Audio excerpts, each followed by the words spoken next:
Warning, full spoilers for the episode below. Despite being heavy on setup and containing one too many tasteless Mineta jokes, Gear Up for Final Exams remains engaging throughout by shining the spotlight on a few underrepresented characters while providing a deeper look into academic life at U.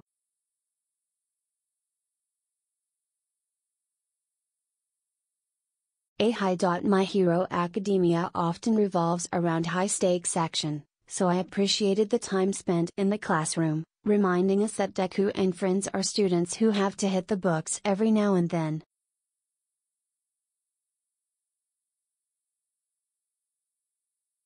The visual designation of how each student performed on the midterms was a nice touch, providing additional insight into the mental aptitude of each student.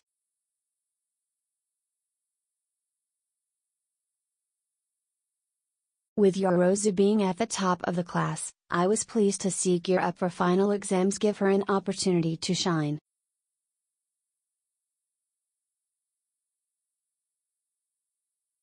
Her enthusiasm to help her struggling classmates study for the final written exam was so endearing, and the trip to her house did an excellent job at conveying how different a life she leads than the rest of her peers.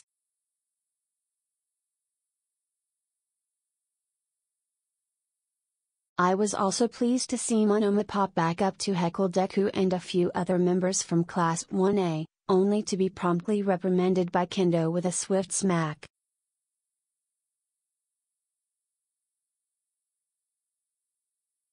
The students from Class 1B don't appear all that often in My Hero Academia, so this served as a great reminder that there are other students at the school, many of whom are fighting to break free from the shadow of Class 1A.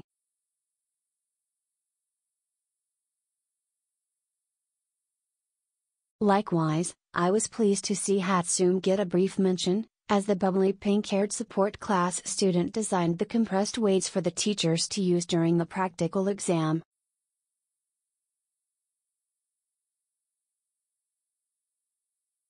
Thanks to a quick montage, the 3 days of written exams were covered briskly, allowing the entire second half of the episode to be dedicated to the far more fascinating practical portion of the final exam.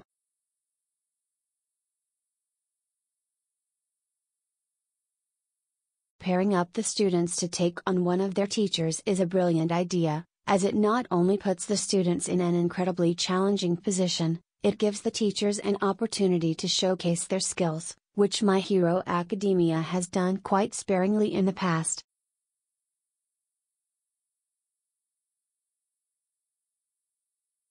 Aizawa's rationale for the team pairings was also clever and insightful, highlighting Todoroki's reliance on brute force and Yaoyorozu's inability to make quick decisions as for why the two are going up against him and his Quirk-erasing ability.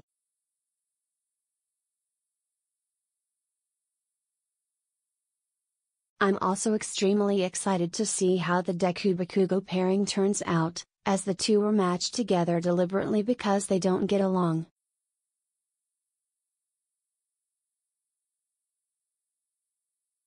On top of that, they're up against All Might, which, given Deku's struggle to break free from the reliance on his mentor, could prove to be especially challenging, and open the door to some profound character development.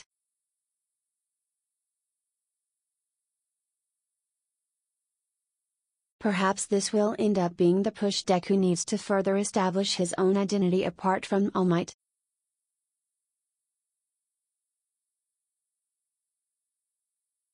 While it wasn't the most thrilling of My Hero Academia's fights, Sato and Kirishima's battle against Cementos did a solid job of conveying the incredible power of the U.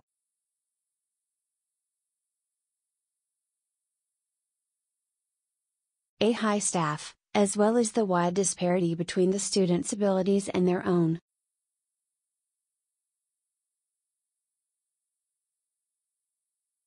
We're left on quite the cliffhanger as Asui and Tokoyami begin their practical exam, and with so many other interesting pairings, I can't wait to see how each plays out, that is, except for Mineta and Sero's battle against Midnight.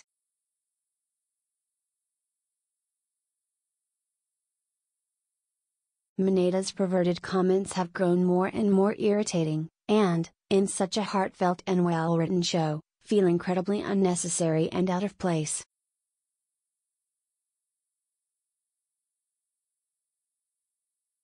While I hope their showdown won't be filled with sex jokes, I'm not getting my hopes up.